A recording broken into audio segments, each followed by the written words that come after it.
Thursday afternoon to you, 4 o'clock time for Sports4CLE. Thanks for joining us. Hope you're having a good afternoon.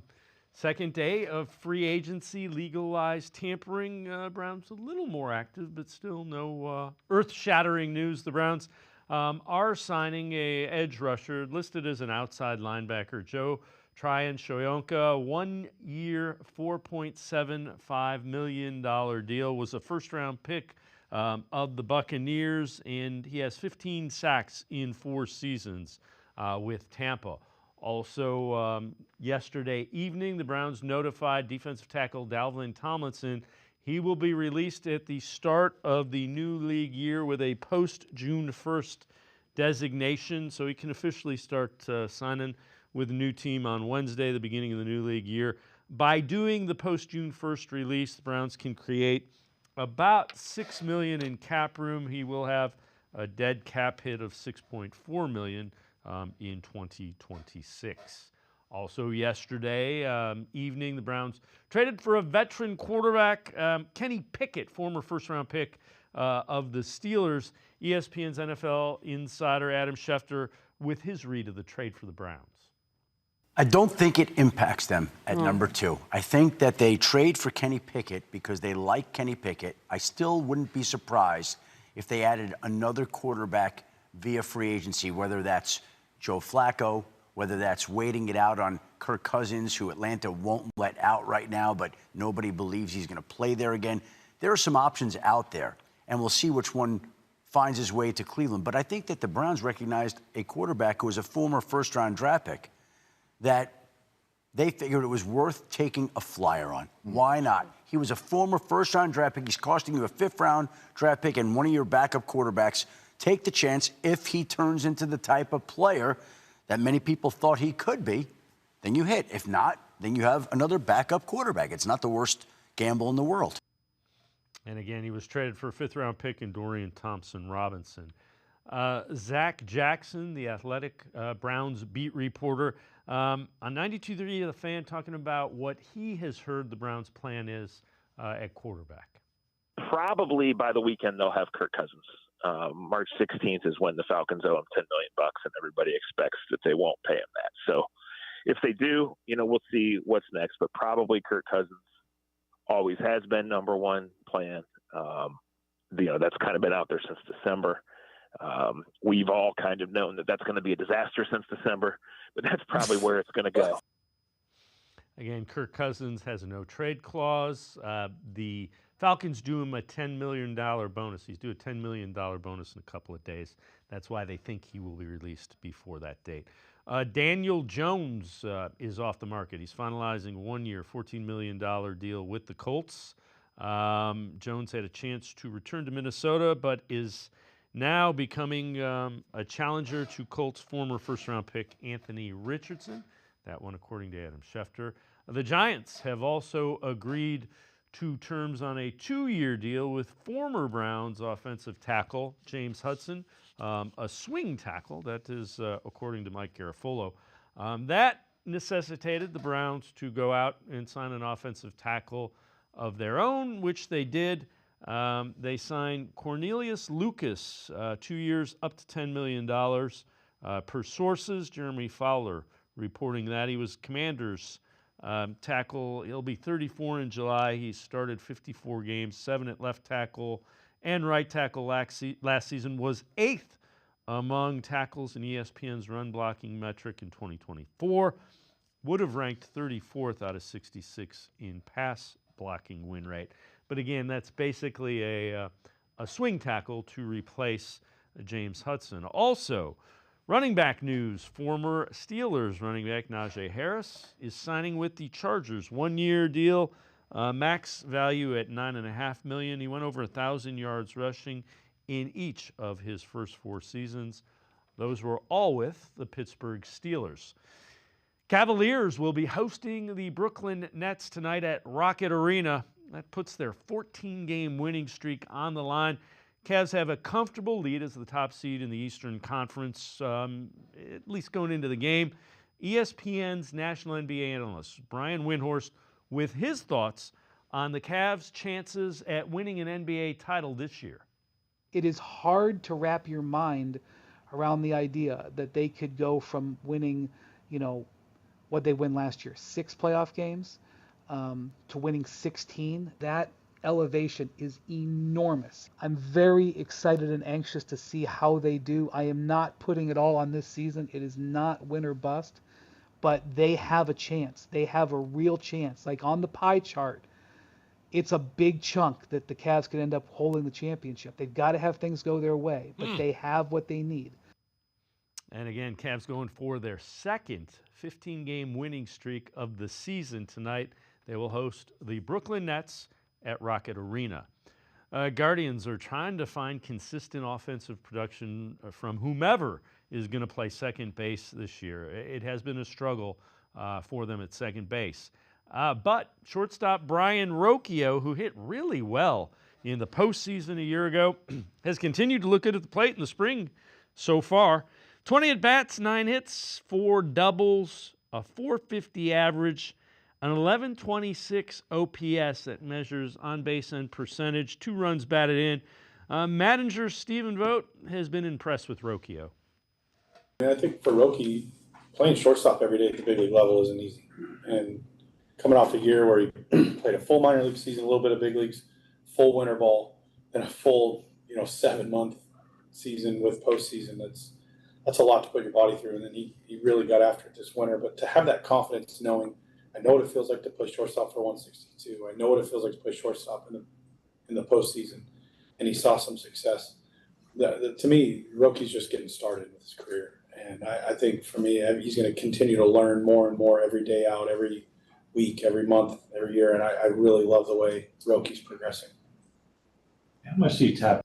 Really good defensive shortstop, and he hit pretty well in the postseason, and it continues. Again, young guy developing. If he continues to hit like that, he can be in the big leagues for a long time. His trajectory would be an all-star if he can hit around 280 to 300 because he can play some defense. We will have Zach Meisel from The Athletic, Guardians beat reporter, talk Guardians a little later in the show. We're going to take a quick time out. Other side of the break, we turn our attention to the Browns. Sam Monson from the 33rd team and the Check the Mic podcast will be joining us. Sports4CLE will be right back. Come back to go forward. Back to learning new things. Back to pursuing your dreams. Tri-C has flexible learning options to fit your life. And every year, more than 1,000 local companies provide Tri-C students with real-world learning. The right education can boost your lifetime earning power by hundreds of thousands of dollars. Start now with a college education you can afford. Tri-C, where futures begin. We're out here busting common lottery myths by talking to real players just like you. And you, sir, what's your name? Where are you from? Tom Burrell from Lexington, Ohio. I'm playing Powerball. I use AutoPick when I pick my numbers. Do I have better, worse, or the same odds? Same odds. I'd say better. I still think worse. Same odds. He's got it. It's the same. AutoPick, numbers you pick, same odds. Either way. He has it. He has it, folks. He already knows. You can learn more by going to ohiolottery.com/knowtheodds. I am powerful beyond my wildest imagination. I will define my future. I will keep challenging myself to improve. Because I am a future leader of this great nation. I will be responsible for raising a beautiful family. And educating not only my generation, but many more to come. I will make a difference in my community. And I will stand up for what I believe in. I will not settle for simply chasing my dreams. I will achieve them. Because I was given a chance. An opportunity. A home. At Family, Career, and Community Leaders of America. The ultimate leadership experience. FCCLA has been one of the greatest experiences of my life. It's made me who I am today. Join us. We'll build a new future together.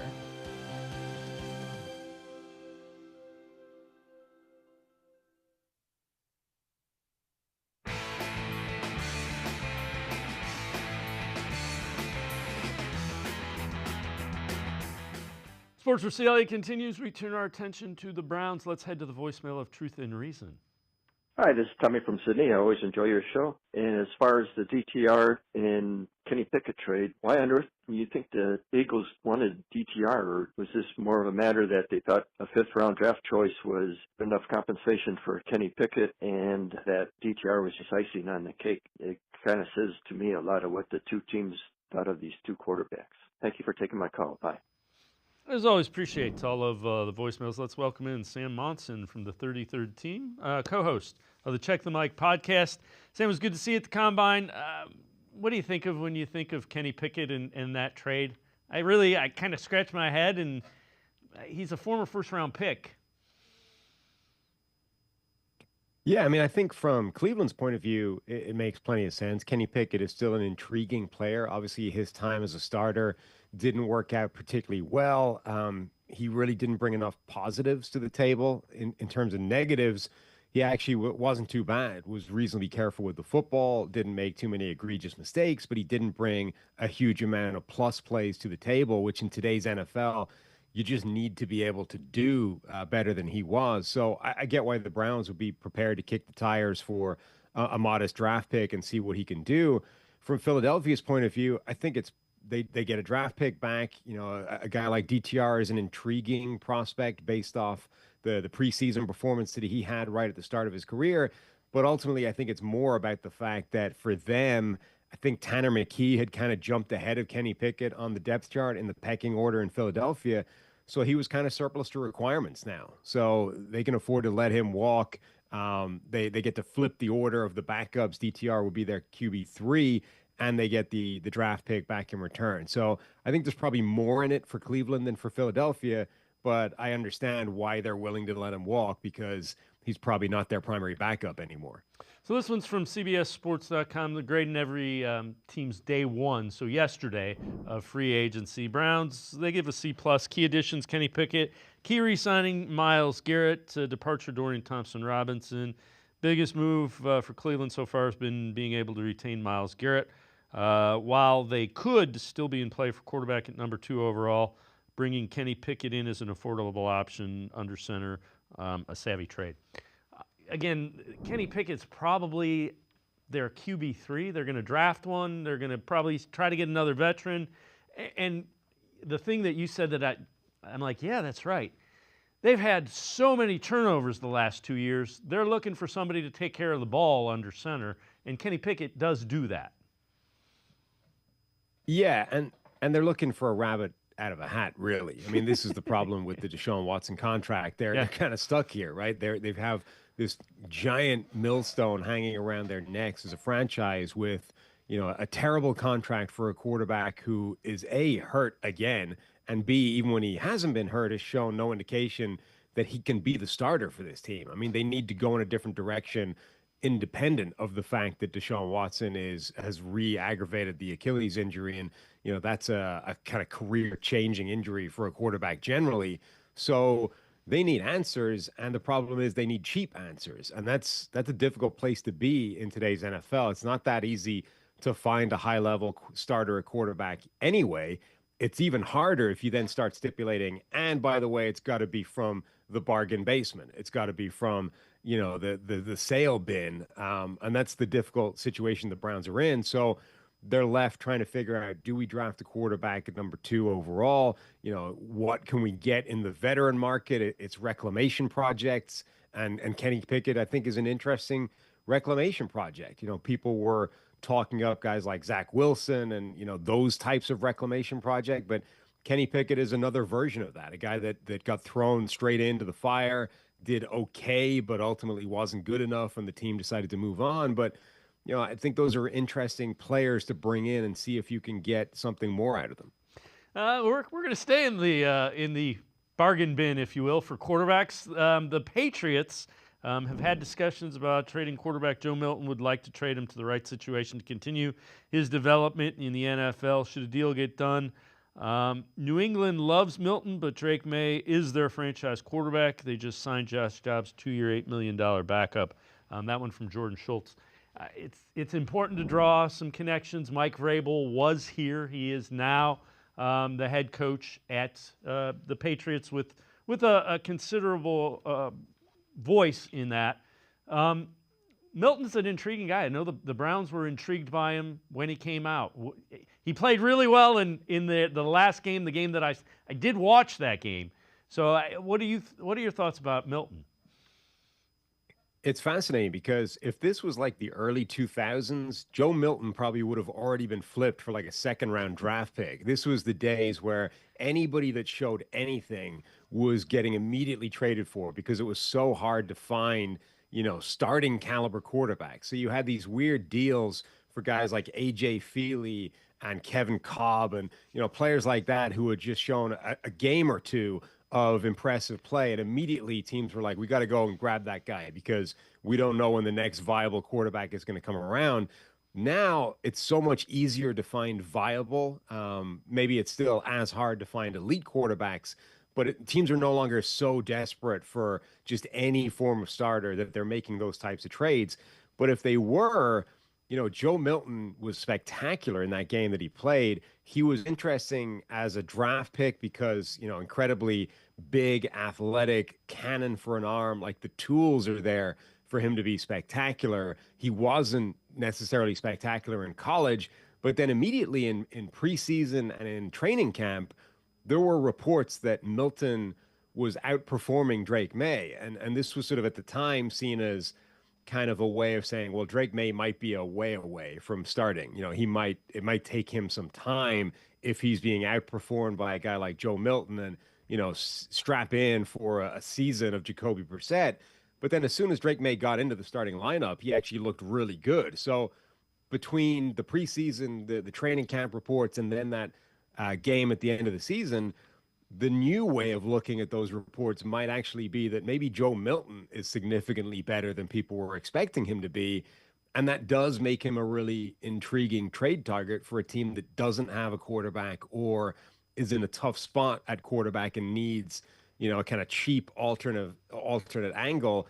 And the Browns would be an interesting team for that. Well, we're gonna stay on the cheap alternate angle. Tony Grossi, longtime Browns beat reporter, ESPN Cleveland, on what he has heard is going on with Kirk Cousins. What are you hearing on the Cousins thing, Tony? If Atlanta keeps him, it's a $40 million cap charge based on what's happening. They're going to pay him $37.5 in guaranteed money if they exercise that $10 million option. Okay, so if you look at the Falcons, they have a rookie quarterback, a starter with a rookie contract. So theoretically, they can afford to keep him as the backup. The big problem is Cousins doesn't want it. And I don't know if he can force his way out by try what Myles Garrett tried and just force his way out. Even if they release him, okay, he's going to count $27.5 million on their cap. Then they have to find a backup quarterback, the Falcons. So there's an argument in Atlanta to keep him. So I'm curious what you think and what you're hearing on this. Sam, he's due a $10 million bonus if he's on the roster. It's coming up. I think it's Wednesday or something along those lines. Do you see them paying that bonus?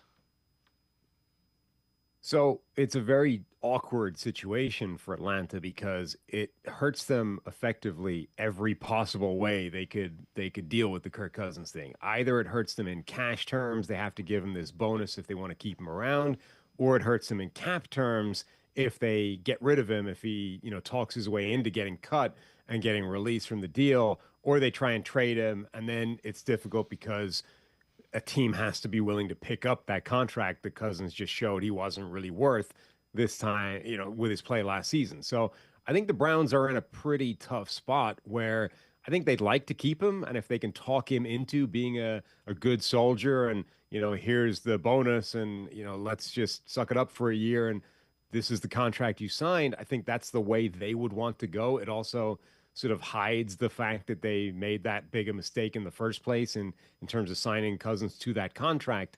But I think that he's right, that Cousins wants out. Cousins wants a chance to go and start somewhere else. And so he's going to try and talk them into releasing him and letting him make that happen. Now, even if that does happen, Cousins last year, given where he is physically coming off that Achilles injury, the last place you want to see him is outdoors in bad weather. I mean, Cleveland, New York, the two teams that would potentially be quite interested in Cousins. Otherwise, I would not want to see any part of Kirk Cousins and his arm as it currently stands throwing, on the shores of the lake or in the Meadowlands. That's not an environment I want Kirk Cousins playing in right now. Sam Monson from the 33rd Team, co-host of the Check the Mic podcast, and I are going to step aside, take a quick time out. We'll head to the voicemail of Truth and Reason. Sports4CLE, be right back. Stay with us. Action-packed excitement returns to Rocket Arena. The 2025 Mid-American Conference Basketball Tournament, presented by Credit Union One, returns March 12th through the 15th. Pulses will rise and hearts will race as the men and women of the MAC put it all on the line. Tickets are on sale now at rocketarena.com. MAC Tournament Basketball. Be there!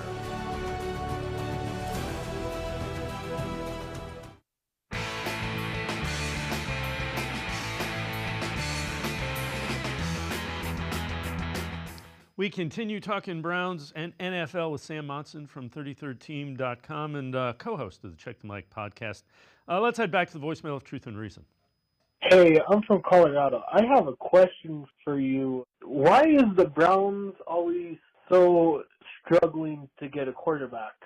Can't we just be happy with the quarterbacks who we have? I feel like we're never happy with the quarterbacks who we ever have in our locker room or on the field. So what do you think? Go Browns. As always, appreciate all the voicemails. Sam, there's a list of quarterbacks that the Browns have had since 1999. It's one of the reasons they swang for the fence and gave Deshaun Watson the contract that's now weighing them down. They thought they solved it. If I knew the answer, I'd give it to them. If they knew the answer, they'd correct it. Yeah, I mean, there's obviously a variety of different reasons. Number one, it's not easy to find, a really high-level quarterback, and I think that's now the standard. People used to be just chasing viability. Let's get a guy that can start and be okay, and then we can work from there. But now in this world of Patrick Mahomes and Josh Allen and Joe Burrow and Lamar Jackson and, these elite quarterbacks, now you're chasing a guy that can compete with them. You're chasing somebody that can beat those guys in the postseason. And just being good, just being a decent starter doesn't cut it. So you're seeing teams move on from these good, not great quarterbacks to chase great. The Rams moved on from Jared Goff to go get Matthew Stafford because they thought they needed that to win a Super Bowl. And you can argue they were correct. They won the ring once they did that. So that's part of it. Number two, generally that list of names on the back of the jersey, I mean, that's a lot of different sort of decision-making groups that have contributed to that, right? So it's very rare that the Browns have had that long, consistent period of like coherent, same direction strategy to try and find the guy.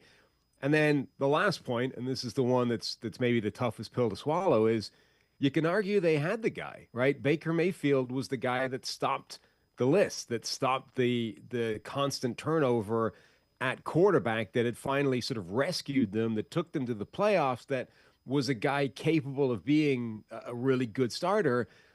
And then between him trying to play through injury and the Browns just deciding, you know what, we're going to shoot for something even better, they cast aside Baker Mayfield and they went searching for Deshaun Watson. So I think it's a few things all working together, but that last one is the one that's put them in the position they are now.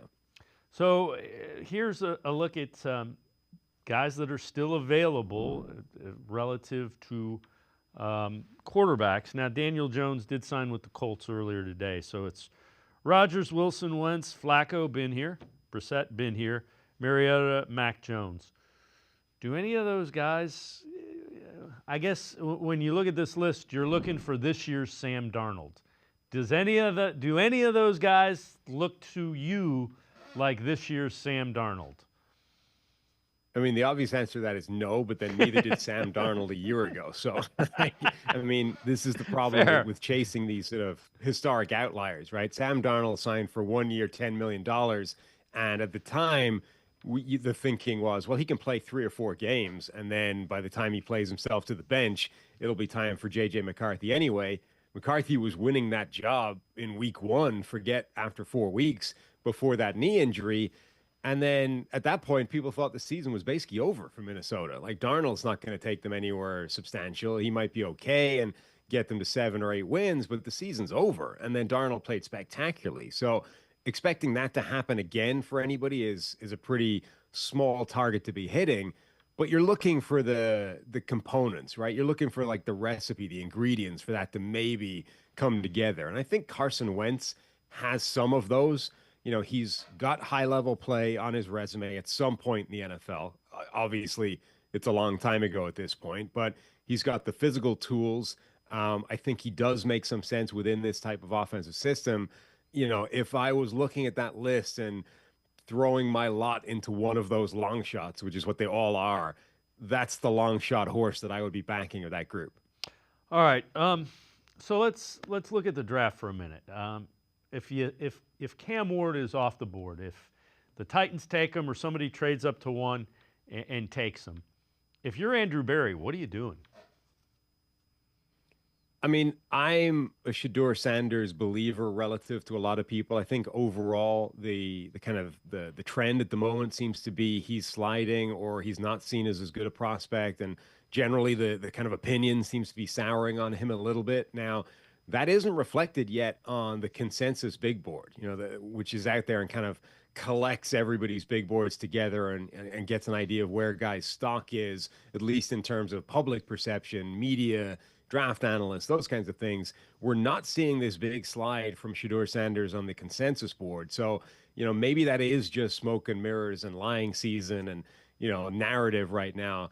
But I think ultimately the fact that the Browns have an opportunity to draft a quarterback at the top of this draft is almost more important than the guy you're drafting. You know, one of the easiest ways out of this situation is finding a guy that can play at a decent level on a rookie quarterback contract. And this draft, that might be 2 guys that you think have a shot at doing that, Cam Ward and Shedeur Sanders. So if Cam Ward goes number 1, I still think the best thing you can do is take the shot on the quarterback that can dig you out of this situation rather than saying, look, you know, there's a better chance that Abdul Carter or Travis Hunter are good NFL players.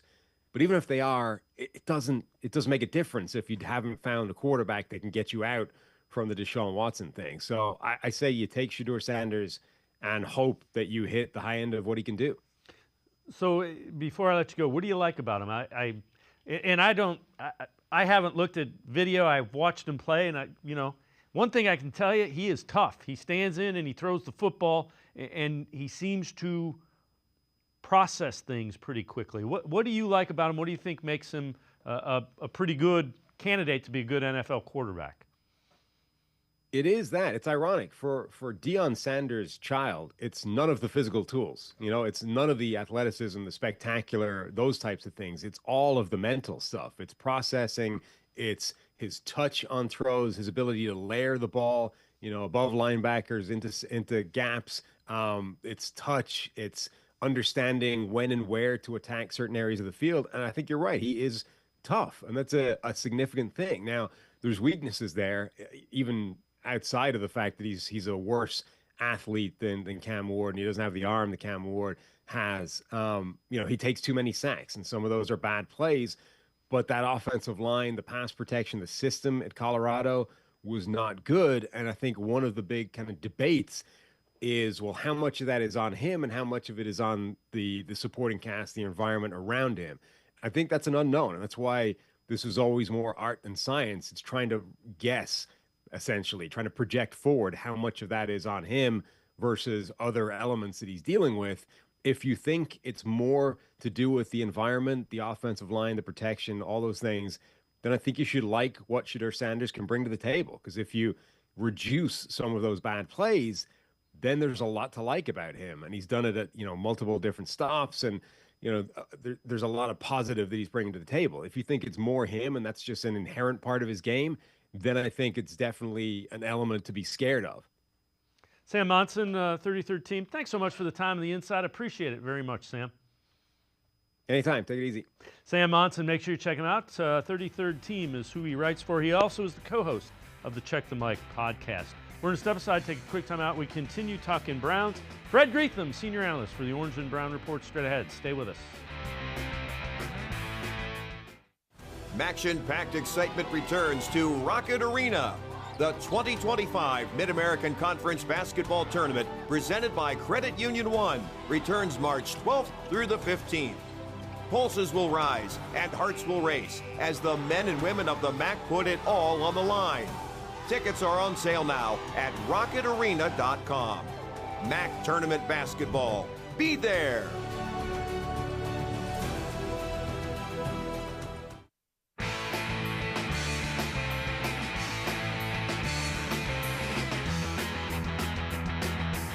We continue talking Browns on Sports4CLE. Shannon Sharp, former NFL wide receiver, on why the Browns need to figure out their quarterback situation. Here's the thing. Lamar Jackson is going to be in Baltimore for at least another 7 to 10 years. Joe Burrow is going to be there. Those are the teams that you're going to have to unseat. Look, Pittsburgh is Pittsburgh. But Cleveland, if you want to ever be taken serious, when you're more than an afterthought, you're going to have to find a quarterback. You have to. They thought they had one with Deshaun, but for whatever reason, be it injuries, be it mental, I don't know, but that didn't work. And it hadn't worked since Bernie Kosar. Let's be real. Go back and look at it. They probably had 20 starting quarterbacks, and none of them has played well more than a year. Derek Anderson had that one good year with Braylon Edwards, and after that, he stepped off a cliff. And so for the most part, they've got to find a quarterback, but I'm under no illusion that is going to happen, considering they haven't had one in 40 years. Let's welcome in Fred Greetham, senior analyst for the Orange and Brown Report. Fred, it's been more than 20, but the Browns keep trying to find a quarterback. That's kind of what led to the desperation that was the Deshaun Watson situation. Yeah, we've talked about it ad nauseum. I mean, this is since the team came back in '99, I think 26th year, about the 23rd year, the offseason has been devoted about trying to find the quarterback. And they've had 40 different starting quarterbacks, and most people think it'll be their 41st, when it begins this fall, unless they bring back Jacoby Brissett or Jameis Winston or somebody who's been here before and started. So it has been a carousel that they haven't been able to get off. Until they get it right. I mean, literally you could go back, say Bernie Kosar was the last time they hit on a quarterback. Baker Mayfield is really the only quarterback since '99 that they let go, and he's went on to do better. You could make a case that none of the other ones have. So that's where they're at, and that's why they're in this situation. Trading, or the trade for Deshaun Watson, continues to have its after effects. So you wrote the article, and we talked about it last week when you were on 6 steps to get the Browns back on the road to the playoffs in 2025. And here are all 6 of them. Sign or trade for a veteran quarterback and draft a quarterback. Trade, sign, or draft a starting edge rusher. Trade, sign, or draft a top receiver. Draft or sign a defensive tackle. Draft or sign a running back. Sign a starting safety. I would... The thing that the quarterback's obviously number one. I put wide receiver and running back. Get some guys that can make plays with the football. Yeah, I mean, the offense was historically bad last year, averaged 15.2 points a game. That's not going to win you high school games, let alone the NFL. That was dead last, 32nd. So you have to be a team that puts points on the board.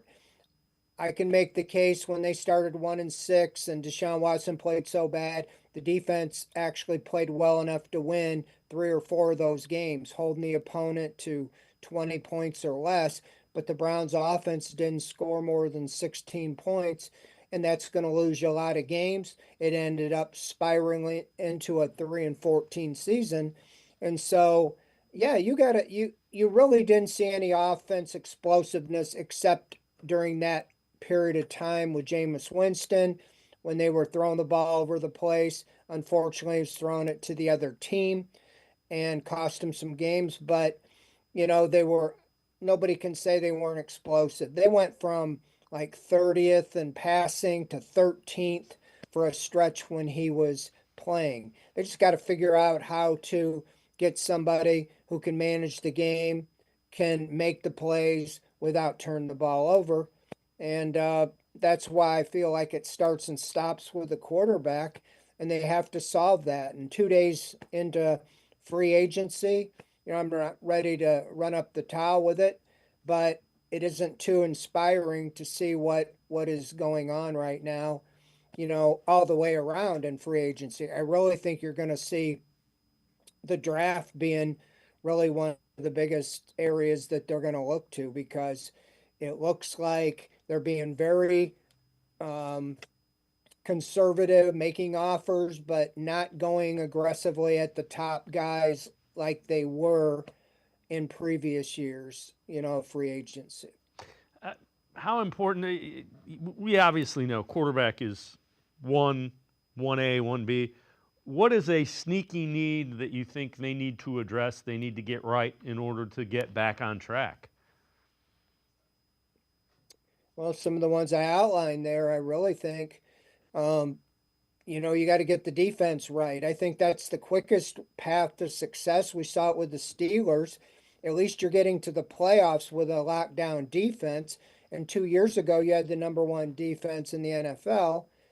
I think that if you add assets to it and get yourself back in the top 10 or even top 5 on defense, you just get some adequate quarterback play you can fill in. I think you got to have like I said, a running game. You got to get a threat. You can't count on Nick Chubb coming back or to being himself. I really think he will be back, maybe as soon as tomorrow. A wide receiver, you need another threat there. Safety, I think you need a starting safety. You're letting Juan Thornhill go. Dalvin Tomlinson, probably at least one of your best defensive tackles. I thought when they let him go, they had somebody, and maybe they still do have lined up like Javon Hargrave that would be maybe an upgrade. So I'm still waiting to see, what's going to happen with this. But yeah, I mean, a lot of that can change quickly. But right now, I think quarterback's most important. But you need more playmakers on offense, whether it be running back, wide receiver, or a big time, pass rusher opposite Myles Garrett now that he's going to be here. And I don't know if you go with Abdul Carter, you have pretty much said you're not going, to go all in to draft a quarterback. And if Cam Ward's the only one you feel is worth drafting number 2, then you're kind of in the same situation, because right now it seems like all the eggs are in the basket of getting Kirk Cousins, and I don't know if that's going to happen. If that doesn't happen, what are you going to do?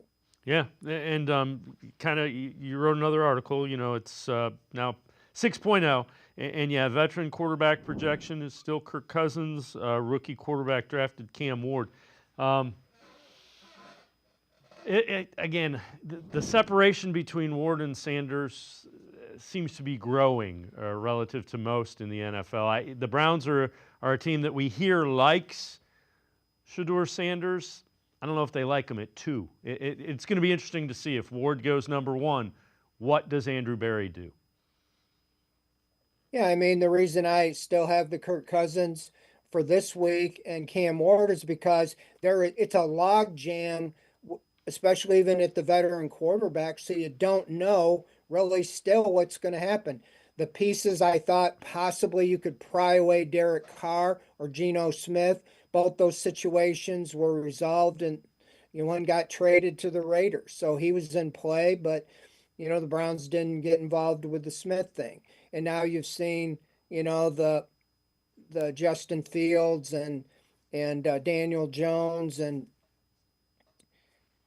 Sam Darnold, which was probably the most apropos younger free agent. So now what's going to happen with the Cousins. There's really only 3 teams that are without starting quarterbacks right now: the Titans, the Giants, and the Browns, and they're drafting 1, 2, and 3. So you still got to think Sanders and Ward would probably go in the top 3.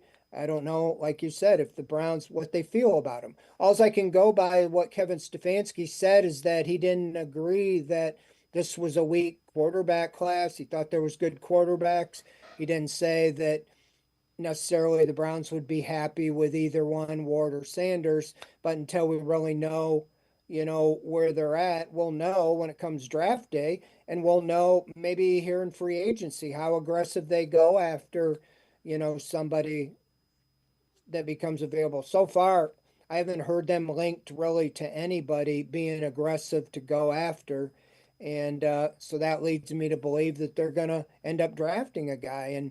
And if they think, I said this before, if they think Shedeur Sanders and Jackson Dart and Milroe are all about the same, well, then you don't take them at 2. But you better have a plan to get one, because you're not going to get them, if you wait till 33 necessarily. You're putting you're not being in control of your own destiny, so to say. And I really don't know what they're thinking, and it's not their job to tell me or the media what they're thinking. But and you don't even know what the Titans are going to do right now. They haven't said we're taking Cam Ward, so that's why I put it in play.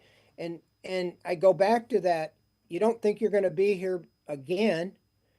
If you are convinced that the only guy is Cam Ward, find a way to go from 2 to 1, unless the Titans are saying we're going to stay here no matter what and take him. Then there's nothing you can do.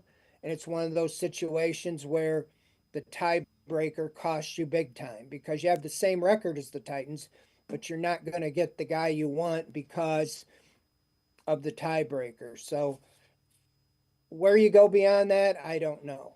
I like everything I see stat-wise about Shedeur Sanders. I don't know what's happened where everybody has dropped him off, whether it's smoke or whatever, but it just seems like, yeah, you got Ward and everybody else. In fact, some are saying that Sanders is closer to Dart than he is to Ward. So, then if you believe in one of them guys, you got to get him. You just can't say, well, we hope they're there.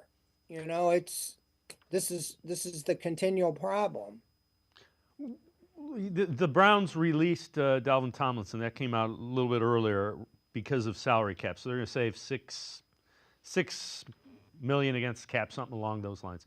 Were you surprised? That move surprised me a little. I knew it was always a possibility, but it did surprise me. Were you surprised by it? Well, they overpaid him, originally like 4 years, $57 million, and the first 2 years were really the key years, and I think that's what it boiled down to. I know when they ended up with Tomlinson, they went very hard at Javon Hargrave, and he signed a massive contract with the 49ers. They released him. I had heard that they were linked to him. I really thought that indicated that they were coming to some conclusion. Because you know me, Dave, I'm not the guy to let go of somebody until I have an upgrade. And right now, I don't think Mike Hall and Jawan Briggs are upgrades. They're young guys, but Tomlinson was a pretty good run stopper. Maybe he wasn't worth 14, 15 million, but they better have a plan in place or they're not going to be able to stop the run again this year with the guys up front. You could bring back Maurice Hurst, but he's been hurt both years he's been here. I know Shelby Harris is under contract, but he's 30, I think 3 or 34 this season. So, yeah, I mean, again, it makes you wonder if now they're leaning more to like the Mason Graham or a defensive tackle with one of the earlier picks, because you got to have some run stoppers in there, and you're letting them go before you have anybody to replace them. Fred Greetham and I are going to step aside, take a quick time out. Other side of the break, we'll head to the voicemail of Truth and Reason. Sports4CLE, be right back. Stay with us. Full Court Action is a half hour devoted exclusively to men's and women's basketball from across the Mid-American Conference. Hello, everybody. I'm Dave Bacon. Join me at 6:30 Tuesday nights, and we'll meet the coaches and players from the Mid-American Conference who are making an impact in basketball. Full Court Action will spotlight the top plays and performances from all across the Mid-American Conference, with some historical action as well. Catch Full Court Action Tuesday nights at 6:30 on Rock Entertainment Sports Network.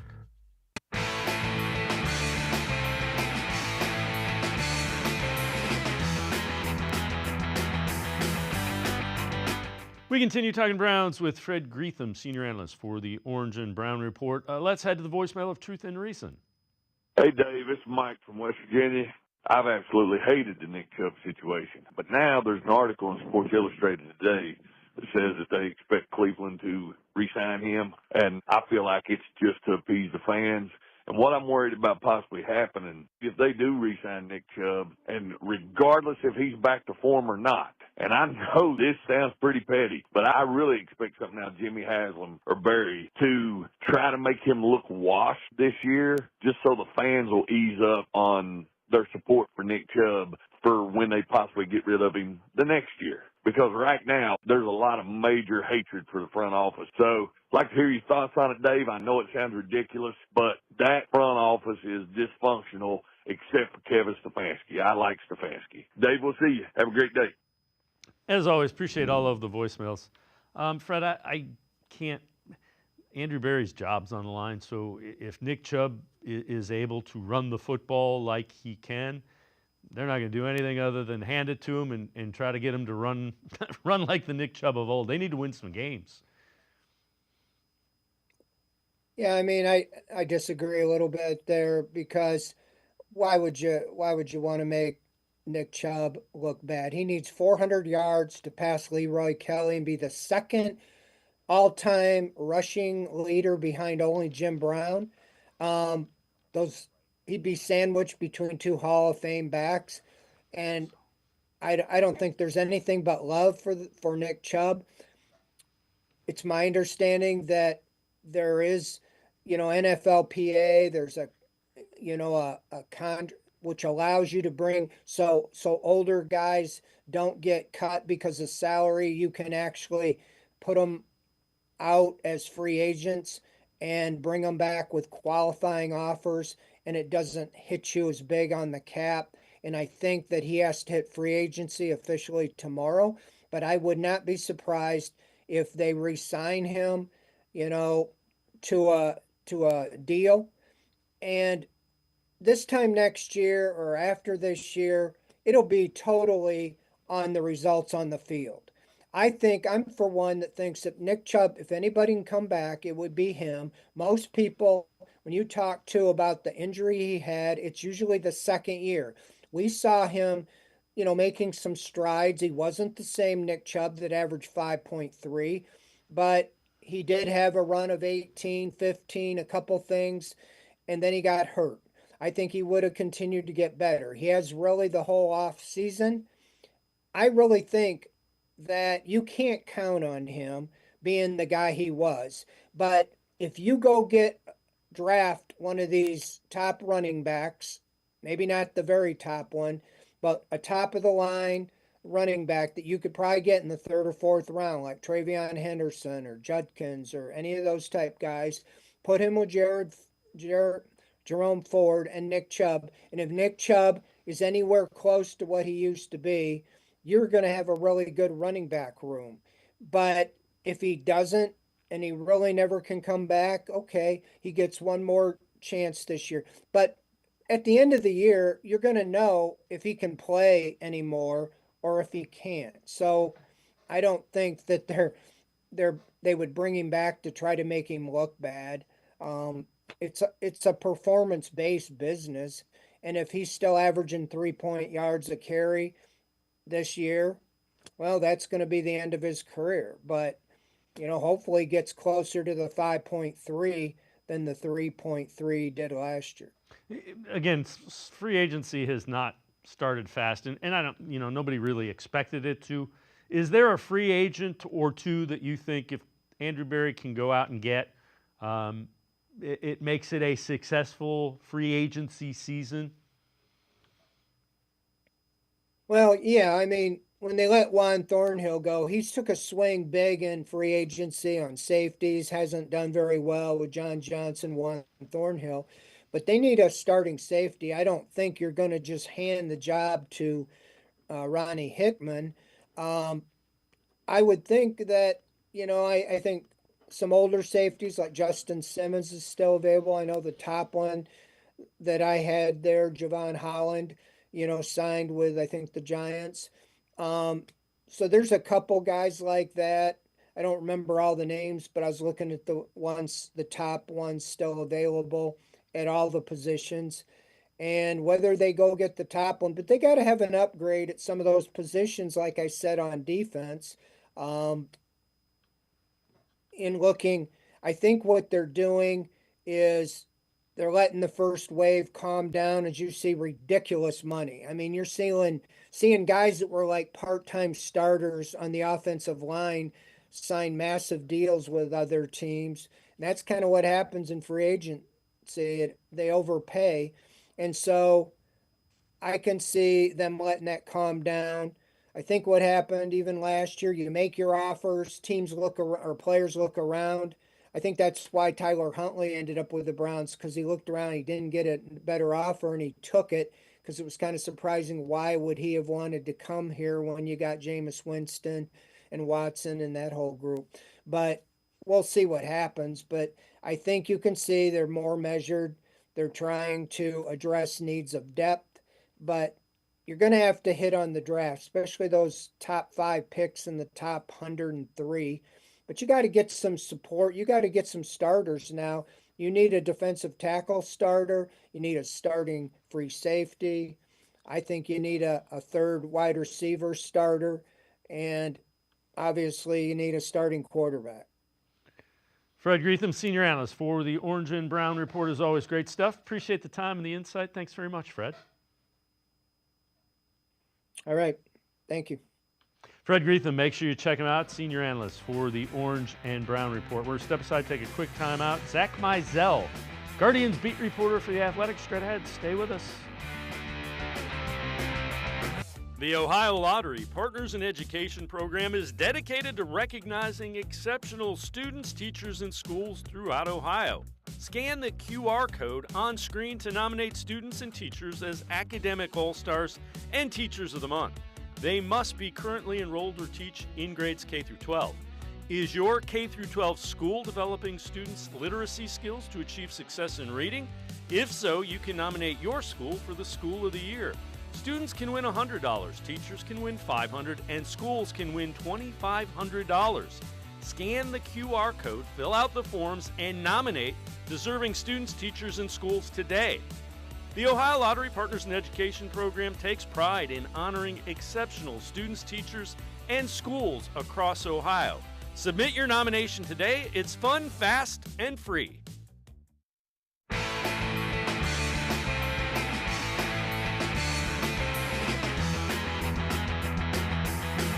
We turn our attention to the Guardians. Zach Mizell, Guardians beat reporter for The Athletic, joins us. Zach, appreciate you taking the time to join us. I know you wrote an article, just the guide to Guardians' ample starting pitching, and they've actually had some pretty good starting pitching. Take us through the article and what you've seen this spring.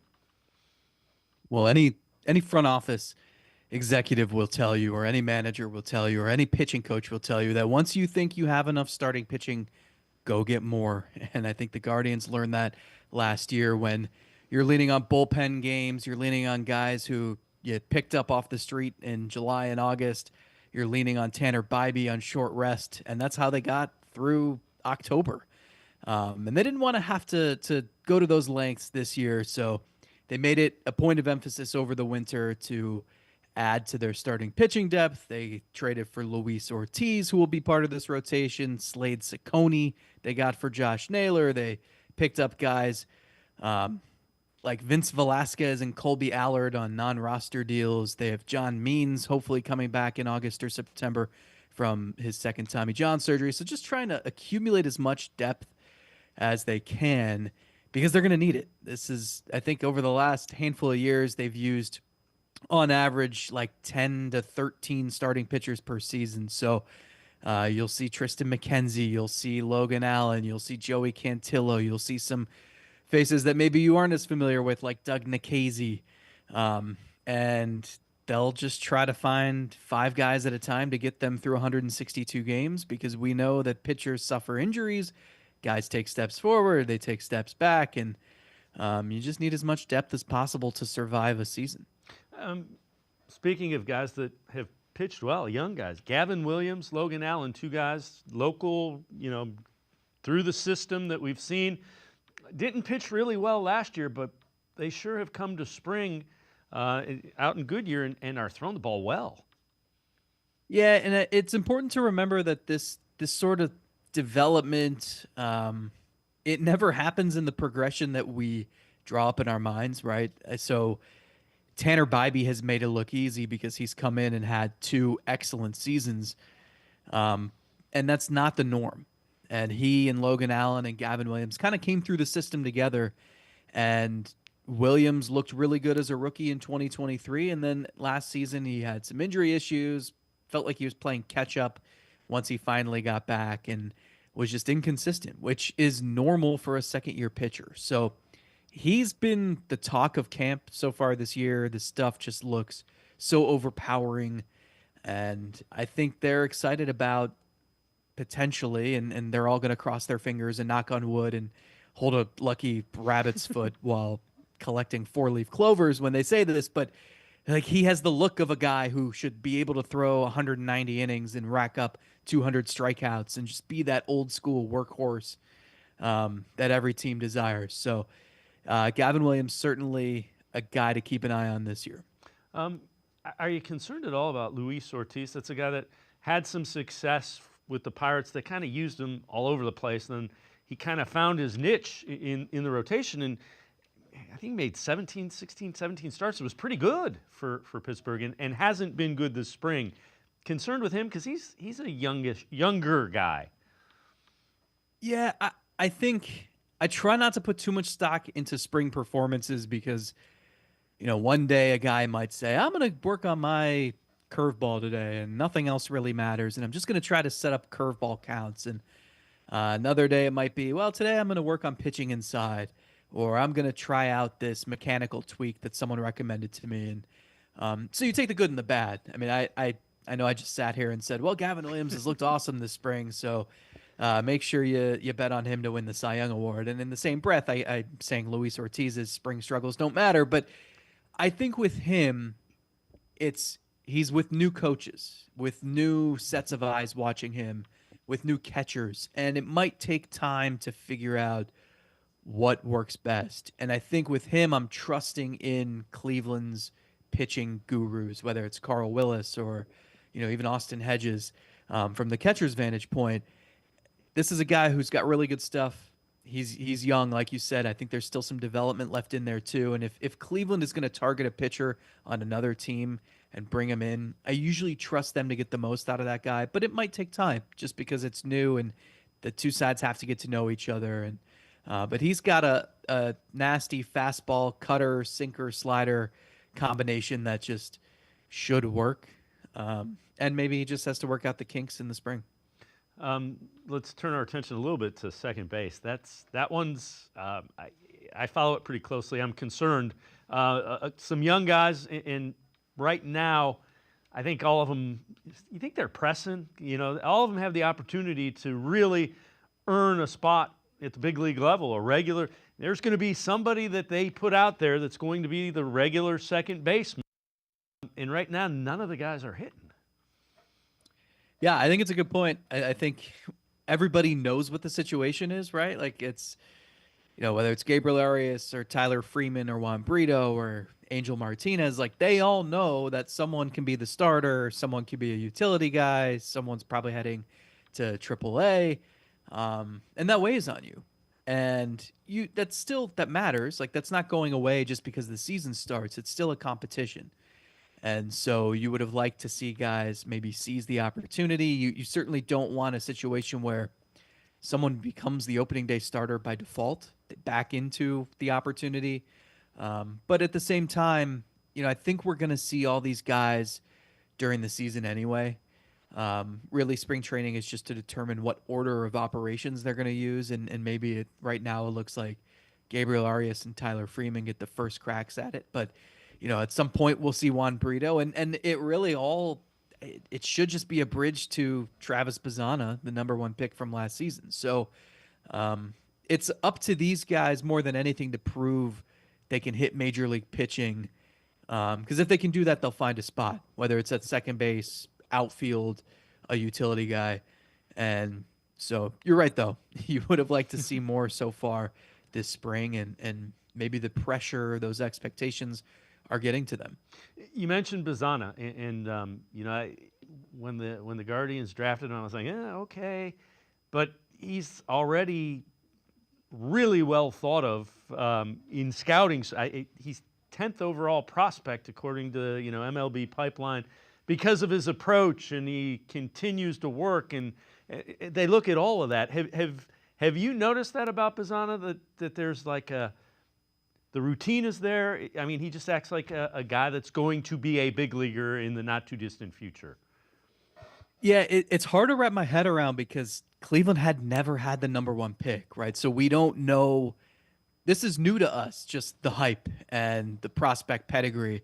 And then I've had to remind myself how much college, it's not just baseball, but college sports have changed, where guys can make money now. Guys can stay in college longer because they have financial security. And because of all of that, college programs are powerhouses with so many resources that didn't exist 15, 20 years ago. So Bazzana went to Oregon State.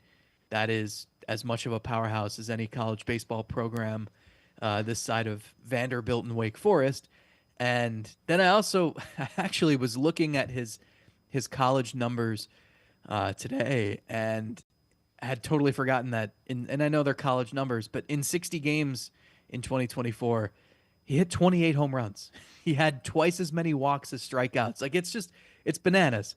And so, look, that's not what he's going to do in the major leagues, but you understand why he was the first pick. You hear stories about how this guy truly eats, sleeps, breathes baseball. It's the offseason. He's laying in bed, and he's thinking about what resources he can tap into to improve his bat path, his swing mechanics, all this stuff. He's very driven. I think there are a lot of guys in his position who the major leagues, this season after you get drafted, wouldn't be in the equation. And because of his work ethic, because of his determination, and because of his skill, of course, I don't think it's impossible for him to debut in 2025. Before I let you go, Shane Bieber, he's looked good.